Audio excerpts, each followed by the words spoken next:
저는 설교를 하면서 예수님이시라면은 이 본문을 어떻게 설교하셨을까, 또 무엇을 설교하셨을까, 이 고민을 해요. 지금 우리들의 상황에 예수님이 들어오신다면 어떤 말씀을 전하실까, 어떤 성경의 말씀을 우리에게 주실까. 말씀을 통해서 우리 주님은 아마도 다시 오실 것이니까 다시 오실 주님을 잘 기다리라고 격려하시지 않을까. 예수님이 승천하신 이후에 그리스도를 믿는 모든 사람들은 거의 똑같은 문제들과 씨름을 하고 있어요. 이단들과 싸우고 있죠. 박해와 핍박으로 고난을 당하고, 건강의 문제와 일용할 양식의 문제로, 또 자녀 문제로, 또 사랑과의 관계 문제로, 또 자기 자신의 문제로 인해 고난을 받아요. 또한 보이지 않는 사단의 방해로 인해 환난을 당해. 그렇다면 우리 주님이 설교하신다면 하실 말씀은 무엇이겠어요? 끝까지 믿음을 지켜라. 잘 견뎌야 된다. 사실 우리는 어떤 말씀으로 감동받기를 바랄 수 있어요.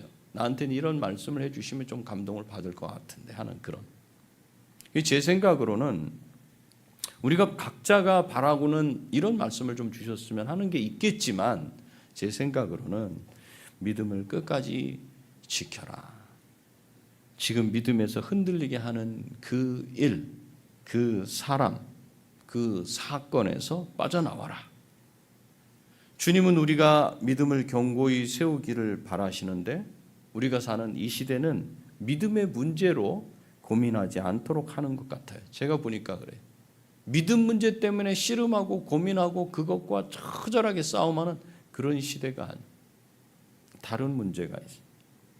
건강과 재정 문제와 인간관계를 어떻게 잘해야 할지, 부부간의 관계, 자녀와의 관계, 그것이 여러분 자신이 듣고 싶어하는 설교가 아닐까, 이런 생각을 하게 돼요.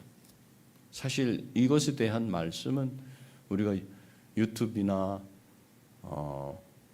텔레비전이나 이런 데 보면은 거의 대부분 연사들이, 강사들이 나와서 이 부분을 강의를 해요. 사람들이 거기에 귀를 쏠게 돼. 마음을 다 줘요. 그죠?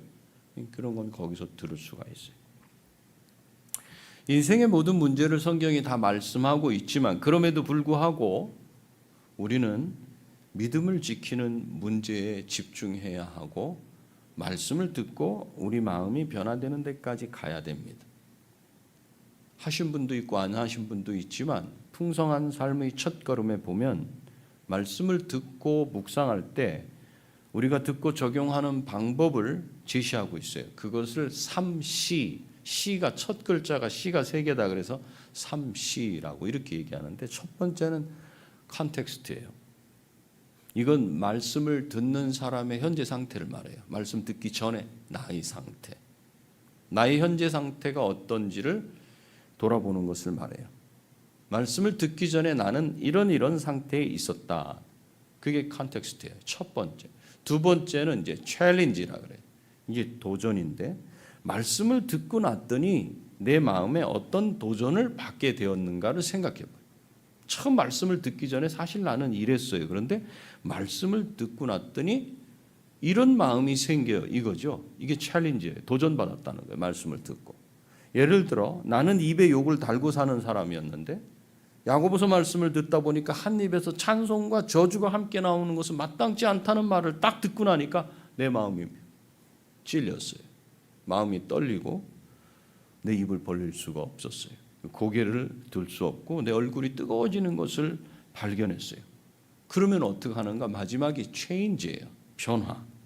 지금까지 살면서 이제 돌아서서 이제는 내 입으로 저주의 말, 부정적인 말, 욕을 하지 않기로 마음 먹었습니다 라고 설교를 들으면서 자기 자신에게 적용해 보는 거예요. 이 세 가지 과정. 예배의 자리에서는 누가 은혜를 받아야 돼요? 자기 자신이에요. 자기 자신이 은혜를 받아야 돼요. 다른 사람이 은혜를 받고 있는지 걱정 안 하셔도 돼요. 말씀을 들으면서 이걸 옆에 사람이 좀 잘 들었으면 좋겠는데, 이 말씀은 내 아내가 들었으면 좋겠는데, 이 말씀은 우리 아들이, 우리 남편이 들었으면 좋겠는데 라고 생각하는 분은 이미 자기 자신이 은혜가 된 거예요. 무슨 뜻이냐면 자기한테 거기에 대한 해당되는 문제가 있다는 거예요. 그래서 자기가 감동이 된 거예요. 그러고 나니까 이걸 저쪽으로 좀 줬으면 좋겠네 이런 생각하시죠. 그거는 예배의 자리에서 걱정할 게 아니고 예배의 자리에서 생각하는 게 아니고 한 주간 살아가실 때 보면 누군가를 하나님이 만나게 하셔서 자기가 은혜 받은 그것을 전하게 해요. 여러분 그거 경험하지 않아요? 누군가 만났는데 그때 들었던 그 말씀을 자기가 하게 되는 거 그 사람한테. 그리고 돌아서서 생각해. 내가 그걸 어떻게 말씀을 하고 있지? 그 사람이 거기서 또 은혜를 받고 그 마음을 돌이키는 그런 일들이 일어나요. 예배의 자리에서는 자기 자신이 은혜를 받아야 돼요. 그러면 그 은혜를 은혜로 끝내지 말고 마음을 찢고 결단하는 데까지 가셔야 돼요. 거기까지 가지 못한 상태에서 다른 사람을 걱정하다 보면 그냥 좋은 이야기 한 편을 듣고 마는 예배가 될 수밖에 없어요. 그러니까 토스하지 마세요. 옆 사람한테 넘기지 마세요. 그러니 나 자신이 은혜를 받아야겠다는 각오로 예배의 자리에 나오셔야 되고 어떤 말씀이 들려지든지 나를 잡아야 돼요. 거기서 이건 너무 뜨거워, 너무 찔려. 나를 거기서 잡아야 돼. 그리고 주님이 사용하시기에 적합한 인생으로 나를 빚어주십시오. 옆 사람이 보든 말든 상관이 없어요. 그러면 거기서 내가 눈물로 내 가슴을 찢는 거예요. 그러면 그 사람에게 성령께서 변화를 시작하셔요. 하나님의 은혜를 못 받으면요 그렇게 예배를 드려 1년 365일 빠지지 않고 예배를 드려. 그랬는데도 은혜를 못 받으면 어떻게 되는가? 불평과 불만이 입에서 떠나지 않게 돼요. 불평과 불만이 떠나지 않으면 그 입에서 나오는 건 감사가 안 나와요. 감사가 사라져요. 매사에 부정적이 돼요. 그럼 내 주변에 믿지 않는 사람이 날 보면서 너는 어떻게 하나님이 네 하나님이라 그러면서도 매사에 그렇게 부정적이냐? 그분이 진짜 계신 건 맞냐? 이렇게 되는 거죠.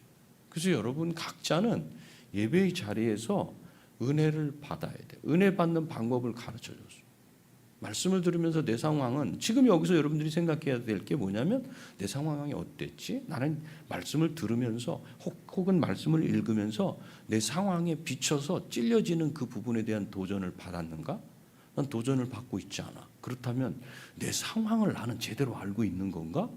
이 고민을 해야 되는 거죠. 아니면 나는 지금 내 상황, 영적인 상황, 내 형편을 도저히 모르고 살아가는 사람인가? 내가 뭐에 집중이 돼 있지? 이 고민을 지금 여기서 해야 된다고요.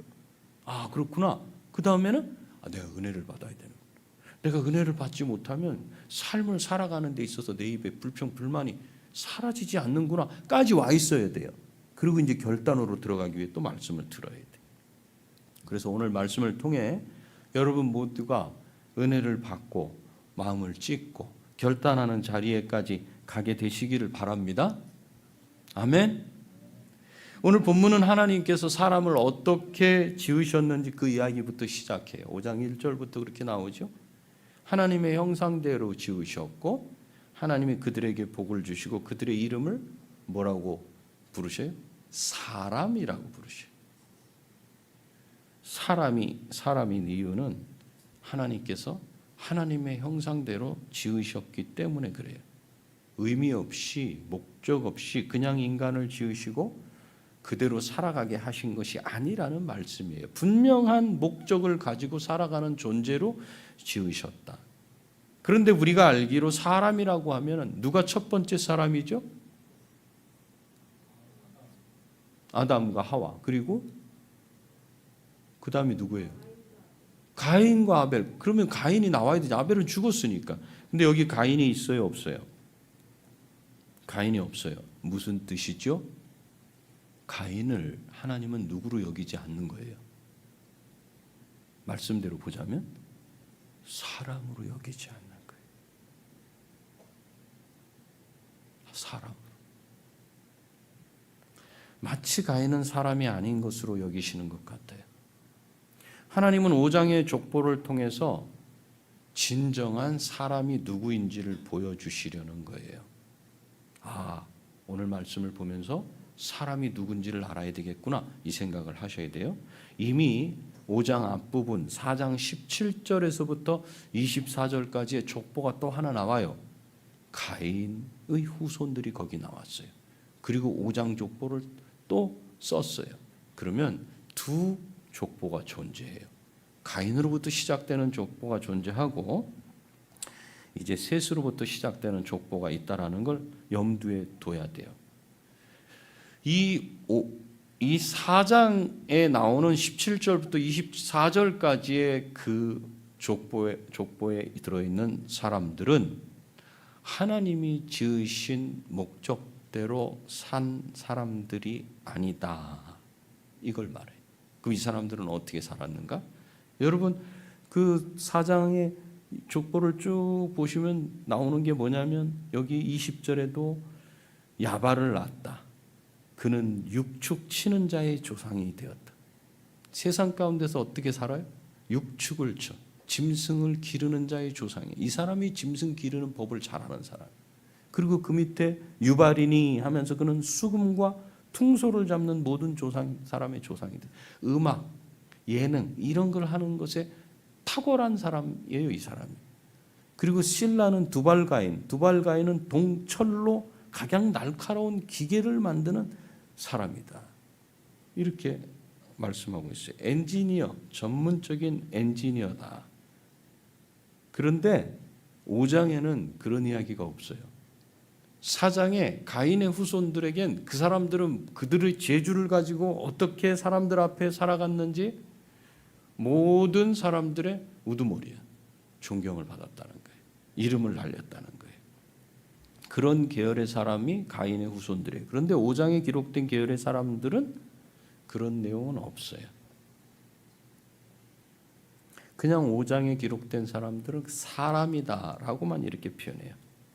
여러분 아무리 똑똑한 동물이라고 해도 사람이라고 부르지는 않습니다. 하나님의 형상이 없기 때문에 그래요. 그런데 어떤 사람이 예수님을 믿든지 믿지 않든지 그 사람이 선하든지 정말 악하든지 간에 그는 하나님의 형상을 가지고 있어요. 그래서 사람이에요. 가인은 사람 같은 존재가 아니다라고 이렇게 말했지만 가인이든 셋이든 가인의 계열이든 셋의 계열이든 하나님이 빚으실 때는 하나님의 형상으로 빚으신 사람이에요. 그러면 하나님의 형상이 뭔가? 하나님의 형상은 사람과 사람 아닌 것을 구분짓는 중요한 기준이. 창세기 1장 27절을 보면 하나님께서 하나님의 형상으로 남자와 여자를 지어놓고 어떤 일을 맡기셔요. 28절 한번 읽어볼까요? 시작. 하나님이 그들에게 복을 주시며 하나님이 그들에게 이르시되 생육하고 번성하여 땅에 충만하라. 땅을 정복하라. 바다의 물고기와 하늘의 새와 생물을 다스리라 하시니라. 뭘 맡기셨어요? 다스리는 일을 맡기셨어요. 하나님의 형상으로 지으셨다. 그것은 뭔가를 하도록 지으셨다라는 것이에요. 다스리는 일. 모든 만물을 다스리게 하셨다. 여기서 다스린다는 말이 뭐라 그랬죠? 기억나시는 분 있어요? 원어로는 기억이 안 나도 우리말로 기억하자면 자, 원어, 우리말, 영어 세 개 중에 하나. 분명히 뭔가 기억날 텐데 자, 원어로는 아바드라 그랬어요. 그래서 이 아바드라는 단어는 이 옷이 없어서 아랍어에서도 똑같이 써요. 압두, 압달라 이렇게 했죠. 알라 하나님이고 압두가 뭐죠? 하나님의 아브트. 옷이 없어서 잊어버렸군요. 종, enslaved, 노예가 된 노예라 그랬죠. 그래서 아바드, 다스린다. 무슨 뜻이냐? 섬김이라 그랬잖아요. 기억나시죠? 예, 우리 인간은 지으셨어요. 어떤 존재로? 섬김의 존재로. 폭군처럼 힘으로 억압하는 그런 섬김이 그런 다스림이 아니에요. 온전히 enslaved, 노예가 된 것처럼 섬기는 것을 말해요. 이렇게 섬길 때 하나님의 형상이 제대로 우리를 통해서 드러난다는 거예요. 내 뜻대로 섬기지 않고 하나님의 뜻에 맞는지를 내가 살피고 그게 나를 위한 것인지 전체를 위한 것인지를 생각하면서 섬기는 것이 다스림이에요. 다른 말로 섬김. 섬김으로 다스린다는 것은 자신에게 주신, 자신이 가진 그것으로 하는 거예요. 그것을 뛰어넘는 거 할 수 없어요. 그러니까 어떤 사람은 우리가 볼 때 뭐 이렇게 크게 다스리는데 나는 그렇게 크게 다스릴 수 없어가지고 고민할 이유가 없어요. 내가 할 수 있는 만큼의 분량을 가지고 다스리는 거예요. 그것이 사람다움, 사람답다 이렇게 말하는 거예요. 남편은 아내를 섬기고 아내는 남편을 섬기고 목사는 여러분을 섬기고 여러분은 목사를 섬기고 모든 사람은 하나님을 섬기고 하나님은 하나님이 가지신 모든 것을 가지고 그래서 전능하시다 그러잖아요. 사람들을 섬기시는 거예요. 사실 교회에서 가장 잘 알고 있고 가장 많이 하고 있는 게 뭐예요? 아바드예요. 섬김이에요. 그런데 가장 잘 안 되는 것이 또 뭐예요? 섬김이에요. 왜요? 우리는 근본적으로 섬기기보다는 섬김을 받는 데 익숙해요. 그리고 섬긴다고 해도 그게 누구 뜻에 따라 섬기는? 내 뜻에 따라 섬겨야 돼. 어떻게 섬겨? 내가 할 만큼 요 정도를 가지고 섬겨. 그리고 옆 사람을 자꾸 비교를 하게 돼. 그렇기 때문에 섬김이 제대로 이루어지지 않아요. 섬김은 하나님의 뜻에 맞게 모든 사람 전체의 유익을 따라서 하나님과 다른 사람을 환대하는 거예요. 내 가진 것으로. 이렇게 살아가는 것이 사람다운 거예요. 근데 5장 3절에 보니까 아담은 130세에 자기의 모양 곧 자기의 형상과 같은 아들을 낳아 이름을 셋이라 하였다. 아담이 130세에 자기의 형상과 같은 아들을 낳았어요.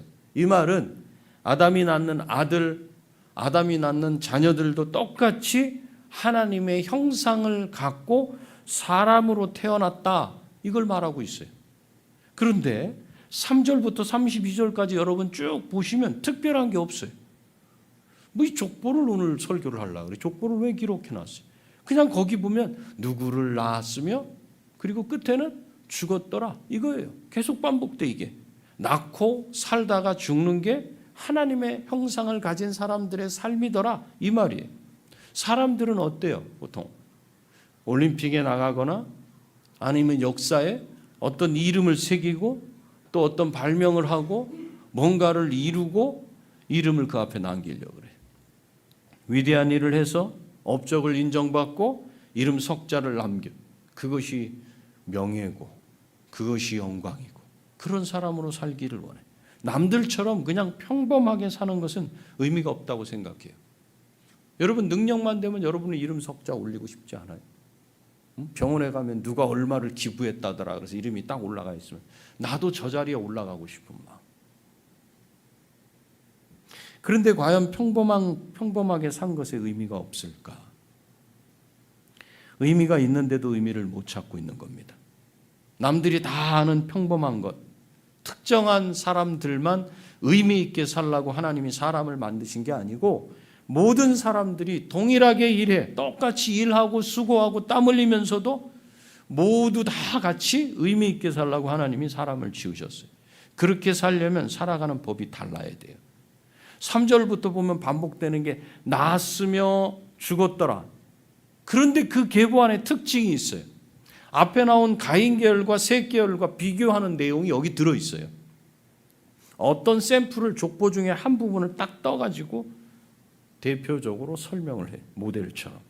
그 대표적인 인물을 뽑아서 양쪽 계열의 특징을 딱 말하고 있어요. 여러분 이 족보를 5장을 읽으면서 그걸 발견해야 돼요. 이 앞계열, 가인 계열에서는 아담으로부터 시작해서 7째 사람으로 나타나는 사람이 있어요. 창세기 4장 23절이에요. 그냥 무심히 성경을 읽기를 하면 이런 건 그냥 막 지나가요. 그런데 차분히 읽으시면 이게 걸려 넘어와요. 4장 23절에 읽어볼까요? 시작. 나의 상처로 말미암아 내가 사람을 죽였고 나의 상함으로 말미암아 소년을 죽였도다. 이 계열의 특징 한 단어를 딱 뽑으면 뭐예요? 죽였다. 그거예요. 이 계열의 특징은 뭐예요? 죽였도다. 죽이는 일, 힘을 가지고 다른 사람을 해하는 거 아무렇지도 않게 생각하는 그룹이구나. 죄 짓는 거 그것에 아무 상관이 없는 그룹이구나. 이 가인의 계열의 특징이 그거라는 걸 딱 말해. 죽였도다. 그런데 오늘 본문 5장의 셋 계열의 7번째 사람이 누구냐면 에녹이에요. 에녹을 22절, 23절, 24절에 쭉 보고 이렇게 나오는데 제가 저 화면에 넣기에 너무 많아가지고 좀 잘랐어요. 보세요. 제가 읽을게 한번 보세요. 본문을. 무드셀라를 낳은 후 300년을 하나님과 동행하며 자녀들을 낳았으며 그는 365세를 살았더라. 에녹이 하나님과 동행하더니 하나님이 그를 데려가심으로 세상에 있지 아니하였더라. 이 계열의 특징을 한마디로 하면 뭐예요? 그렇죠. 동행이에요. 동행. 저 계열은 죽였더라고. 이 계열의 특징은 동행이에요. 이 사람은 하나님과 동행하며 자녀를 낳았어요. 가인 가문에 있는 사람들이 수금과 퉁소를 만들어서 음악의 조상이 되고 각양 날카로운 기계를 만들어서 엔지니어의 조상이 되지만 이 사람 에녹이 하는 일은 뭐야? 그저 하나님과 동행했다.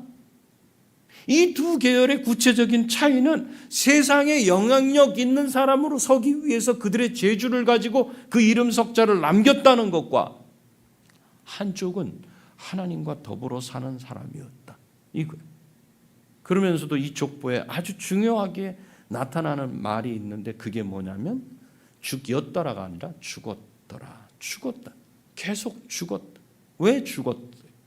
아담이 범죄한 이후에 하나님께서는 아담에게 이 땅에서 수고하고 땀 흘리며 살다가 어디로 돌아간다고 말씀하셨어요? 땅으로, 흙으로. 결국 죽는다고 말씀하셨어요. 이게 형벌이에요. 하나님에게 죄를 지은 타락한 모든 인간은 다 죽습니다. 그럼 원래 죽게끔 지으셨는가? 그렇지 않아요. 그래서 죽음을 벗어날 수 있는 길로서 하나님의 사람, 그 사람의 족보를 쭉 말씀하시면서 한 사람을 딱 말씀하는 거예요. 그게 5장 24절에 나오는 사람이에요. 에녹이 하나님과 동행하더니 동행하는 게 하나님의 사람의 특징이구나. 그런데 그 뒤에 하나님이 그를 데려가심으로 세상에 있지 아니하였더라. 에녹 죽었어요? 안 죽었어요? 죽지 않았어요. 죽지 않고 하나님께로 간 사람이 에녹이에요. 여러분, 동행한다는 것이 무슨 뜻이에요? 동행한다. 하나님의 형상을 가진 사람들이 그 삶을 의미 있게 살아가는 그 방법이 무엇인가? 하나님과 동행하는 길밖에 없다. 우리도 이름을 날리고 뭔가를 남기려고 애를 쓰지만 이 땅에서 우리에게 정말 의미 있는 길, 그리고 죽지 않는 길이 있다. 그게 뭐예요? 동행하는 거. 하나님과 동행하는 거예요. 어떻게 하는 게 동행하는 거예요? 지금 이 에녹에 대해서 신약에 가면 설명하고 있는 해석을 해주는 구절이 있어요. 히브리서 11장이에요. 5절을 한번 봅니다. 읽습니다. 시작.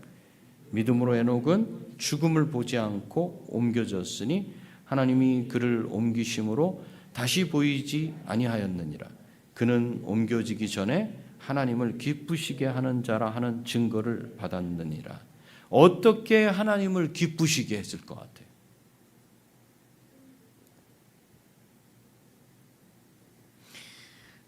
우리 아버지들은 자식이 어떻게 해주면 기뻐요?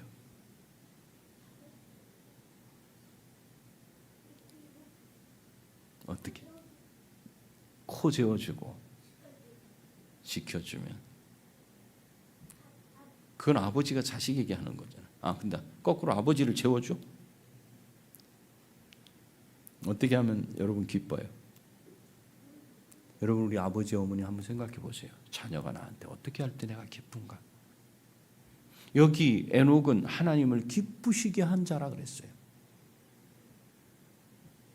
어떤 아버지는 자식이 돈을 많이 벌어다 주면 좋겠다고 생각해. 그렇지만 생각을 다시 해본다면 그것보다 더 가치 있는 것에 아버지는 관심을 둬야 되지 않을까요? 무엇이 부모를 기쁘게 해요? 어떻게 하면 하나님이 기뻐하시겠어요? 하나님 앞에 서서, 항상 하나님 앞에 서서 하나님과 함께 살면서 그분에게 철저히 순종하는 것이 그분과 동행하는 것이고, 그것이 하나님을 기쁘게 하는 거예요. 순종. 동행은 순종이 필수적으로 따라붙어요. 하나님과 동행했는가? 순종했다는 거예요. 내 아버지에게 순종하는가? 아버지와 동행하는 거예요. 그럼 그것이 무엇인가? 그걸 기쁘게 한다 그래요. 사람은 하나님과 동행하면서 살게 되어 있어요. 그렇지 않으면 사람답게 살 수 없다. 그렇기 때문에 예수님을 믿지 않는 사람들은 분명히 사람인데 사람답지 못하다고 말할 수 있는 거예요. 이것을 근거로.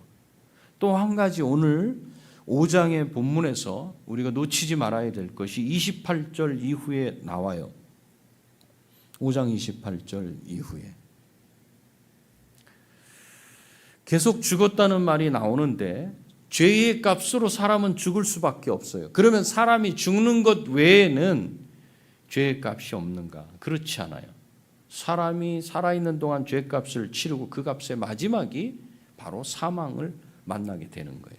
살아있는 동안 하나님의 저주 때문에 슬퍼하고 아픔을 겪고 고통을 겪어요. 그럼 이 가운데서 우리는 어떻게 살아가야 되는가? 여기 라멕이 나오는데, 이 라멕은 4장에서 나오는 라멕과 이름은 같지만 다른 사람이에요. 29절에 아들을 낳고 뭐라고 얘기해요? 29절 한번 읽어볼까요? 시작.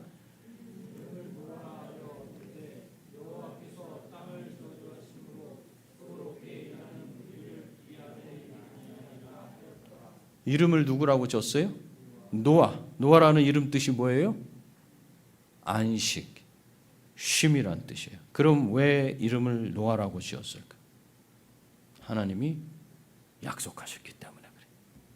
장차 여인의 후손이 와서 너희를 하나님과 원수된 것에서 회복시키실 것이라는 그 약속을 받았기 때문에 그 위로가 임하기를 소망하면서 살아가는 사람들이 누군가? 바로 약속의 자손이고 하나님의 아들들이고 하나님의 사람이에요. 그 소망은, 그 후손, 약속된 후손이 비록 노아는 아니었지만 이 사람 속에는 하나님의 약속을 믿는 믿음이 있었다는 거예요. 이렇게 사는 사람들을 뭐라고 표현했냐면, 6장에 가시면 6장 2절에 뭐라고 되어 있어요? 하나님의 아들들이라고 나와요. 왜 하나님의 아들들인가? 하나님의 형상을 가졌고 하나님과 동행하고 하나님 말씀에 순종하고 하나님의 약속의 말씀을 믿고 살아가요. 왜 그리스도인들을 하나님의 아들들, 하나님의 자녀라고 말하냐면 이런 특징이 그들 안에 있기 때문에 그래요. 고집 부리지만 하나님의 말씀 앞에서는 순종하고 숙이는 겸손히 지는 사람. 하나님의 말씀이 그렇다면 그 앞에서 자기의 얼굴, 환한 그 기색을 싹 가라앉히는 그런 사람. 그럼 이런 사람 중에 이런 특징을 가지고 딱 맞게 사신 분이 있는가? 누구죠? 하나님의 아들, 하나님의 참 형상을 그대로 보여주셨어요. 그리스도 예수님이. 그분은 어떤 순간에도 하나님에게서 떨어지지 않고 하나님과 동행하고 하나님 말씀에 순종했어요. 지고 싶지 않았어요. 십자가. 그 굴욕 당하고 싶지 않았어요. 그러나 아버지 뜻이 그렇다면 제가 순종하겠습니다. 가능합니까 그게? 그분은 하나님의 약속을 믿을 뿐 아니라 하나님의 약속을 그대로 이루셨어요. 그런 의미에서 진정한 하나님의 아들이신 이 하나님의 아들을 신약 성경에서는 본받아라, 닮아라 이렇게 말해요. 그리스도를 본받아라. 로마서 15장 5절. 그래서 바울은 갈라디아서 4장 19절에서 이렇게 말씀하고 있어요. 한번 읽어볼까요? 시작. 없나요? 갈라디아서 4장 19절 제가 읽습니다. 나의 자녀들아 너희 속에 그리스도의 형상을 이루기까지 다시 너희를 위하여 해산하는 수고를 하노니. 바울이 보니까 갈라디아 교회를 가르치고 그렇게 예수 그리스도를 닮도록 했는데 다시 보니까 안 그렇게 됐어요. 다시 원점으로 또 돌아왔어요. 그 바울이 어떻게 할 것인가? 내가 여태껏 수고했는데 이 수고가 헛되다는 것을 나는 발견했다. 그래서 다시 아이를 낳는 것 같이 여러분을 잉태하고 먹이고 그렇게 해서 또 다시 수고를 하겠다. 언제까지? 그리스도의 형상을 이루기까지, 그리스도를 닮기까지. 지금 다시 오늘 본문으로 돌아오면 어느 때까지? 하나님과 동행할 때까지, 하나님의 말씀에 순종해서 약속을 믿고 살아갈 때까지. 이렇게 그리스도인은 이 땅에 살아가면서 바라다 볼 목표가 있어요. 사람은 이런 거예요. 그것은 그리스도를 닮는 거예요. 점점 그리스도를 닮아가지 않으면 하나님의 자녀라는 신분은 분명히 가지고 있지만 실제로는 하나님의 아들이라고 이렇게 불리우지 못하고 맛이 없어 그냥 버린 소금과 같이 세상 사람들에게 짓밟혀요. 욕먹는 거예요. 그리고 교회가 욕을 먹어요. 우리 마음속에 내 죄를 위해 죽으시고 부활하신 그리스도가 살아계셔야 그분을 닮으려고 애를 써요. 그리스도를 만남, 그 만남이 나한테 있는가 스스로 확인해야 돼. 여러분, 오늘 말씀을 통해서 우리가 무엇을 볼 수 있습니까? 그리스도인의 삶이 다른 사람의 삶과 별다를 게 없이 평범한 것 같고 불신자들과 별반 다를 게 없는 삶처럼 보이지만 그렇지 않은 걸 알았어요. 하나님과 동행하기 위해 그리스도를 닮으려고 애를 쓰고 자기 자신을 말씀에 비추어서 누가 뭐라고 하든지 관계없이 도전을 받고 또 방향을 바꾸려고 결단을 하는 그 내면에서 일어나는 마음의 변화가 늘상 있는 삶이 그리스도인의 삶이에요. 똑같이 먹고 입고 운동하고 아프고 슬프고 괴롭고 기쁘고 즐겁고 똑같이 살아가요. 그러나 그럼에도 불구하고 뭐야 우리가 무슨 다를 게 있어? 다를 게 있다는 거예요. 하나님과 동행하는 게 달라요. 그리고 자기 마음을 계속 변화를 시키기 위해 결단하는 게 달라요. 그렇기 때문에 신자는 점점 장성한 성숙한 어른 신자로 자라가게 되는 겁니다. 그것뿐 아니라 다시 오실 주 예수를 기다리는 그 믿음을 간직하고 그 약속을 굳게 믿고 믿음을 지켜나가면서 지금 살아가는 게 어렵고 환난 가운데 있지만 웃고 즐거워하고 예수 그리스도에게 껌딱지처럼 딱 붙어서 떨어지지 않는 삶을 사는 것을 말해요. 그리스도 안에서 위로와 격려를 받기 때문에 다른 데서 얻는 위로, 격려, 심, 우리 쉬고 싶고 위로받고 격려받고 하죠. 그래서 뭐 훌쩍 여행도 떠나보고 뭐 이렇게도 해보고 저렇게도 해보죠. 그게 참 평안을 줍니까 여러분에게? 참 안식과 위로를 줘요? 왜 노아라고 줬어요? 그것이 안식이라는 거예요. 그 약속의 말씀을 기다리는 것이 그것이 참 위로고 안식이라는 거예요. 하나님 말씀을 통해서 거기서 참 위로를 얻지 못하면 계속 방황할 수밖에 없어요. 그냥 이렇게 쉬고 저렇게 쉬고 왜 계속 쉬어요? 안식이 없기 때문에 그래요. 일시적인 쉼일 수밖에 없어요. 여러분 모두가 그리스도처럼 아버지를 찾고 매달리고 구하는 삶을 살게 되시기 바랍니다. 그리스도처럼 감사하며 사시기 바랍니다. 그것이 하나님의 아들의 본 모습이고 그 모습을 보일 때 내가 살아요. 내 영이 살아요. 그리고 내 가정이 살아요. 그리고 내 이웃을 살릴 수 있어요. 여러분 모두가 그리스도처럼 평범하게 살아가는 삶이지만 그 삶 속에서 우리는 하나님과 동행하며 믿음을 지키고 그 믿음을 더욱 견고히 세우기 위해서 또 말씀을 붙잡고 그리스도를 본받으려고 그리스도를 쳐다보고 살게 되시는 그 복을 누리심으로 여러분 형편은 나아지지 않았다 할지라도 그 마음속에 평안과 위로와 기쁨이 충만하게 되시기 바랍니다. 기도하시겠습니다. 이 시간 기도할 때 우리 삶을 한번 뒤돌아보세요. 그냥 평범하게 살아. 아파, 괴로워, 슬퍼, 남들이 당하는 거 다 당해. 그렇지만 나는 다시 오실 그리스도를 기다려. 하나님의 말씀을 가슴에 품기 때문에 하나님과 늘상 동행해. 가슴에 북받치는 그냥 나쁜 감정 같은 게 확 일어나지만 주님의 말씀이 나를 사로잡을 때 다시 순한 양처럼 고개를 숙이고 겸손히 주의 말씀 앞에 순종해. 그래서 그리스도를 닮는 하나님의 아들로 살아가게 해 주십시오. 이 기도를 드리겠습니다. 기도하겠습니다.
하나님 아버지, 우리를 아버지 자녀 삼아 주셔서 감사합니다. 우리가 평범한 삶을 살고 믿지 않는 사람들과 별반 다를 게 없는 삶을 사는 것 같아도 우리 안에 하나님과 동행하려는 그 의지와 열정이 있음을, 그것이 그리스도인임을 또 알게 하시니 감사합니다. 잊지 아니하고 주님을 믿는 믿음, 다시 오신다는 주님의 약속을 믿는 믿음으로 우리의 삶을 이겨내고 형편을 이겨내고 상황을 극복하고 주님께 감사하고 순종함으로 반응할 수 있는 우리가 다 될 수 있도록 허락하여 주시옵소서. 그래서 하나님을 기쁘시게 하는 자가 될 수 있도록 우리 인생을 붙들어 주시옵기를 소원합니다. 우리를 하나님 자녀 삼도록 하여 주신 예수 그리스도의 거룩하신 이름으로 기도합니다. 아멘.